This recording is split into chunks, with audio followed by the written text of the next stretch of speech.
Hello, welcome back to another video, guys. In this video we're working on this 1.4 petrol Vauxhall. It's Cascada, I don't know how you would say it, but it'll be in the Insignia, in the Astras, in the Corsas, the same engine. And if you are getting this fault code here, if you're getting that, if I can show you in a better way, if we can see, there we are, it is I've gone back, Anna. So if it comes back with P0597, and if it's coming up with a thermostat, there you are, P0597, engine coolant thermostat heater control circuit. If it's coming back with that, I'll show you where the location is, so you're not having to do a lot of digging.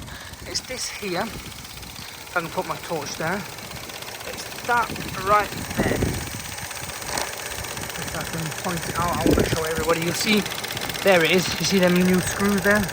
So there's about 2 or 3 screws in total, and it is literally a bit of a nightmare. So my advice would be to take this off and then just pull it back without breaking anything, and it'll be easier to work on. But the thermostat housing does tend to go. The fan will be continuously working, which is a sign, like a symptom. Obviously it'll overheat and whatnot. In your case it may not, but reality is you've got these pipings on there.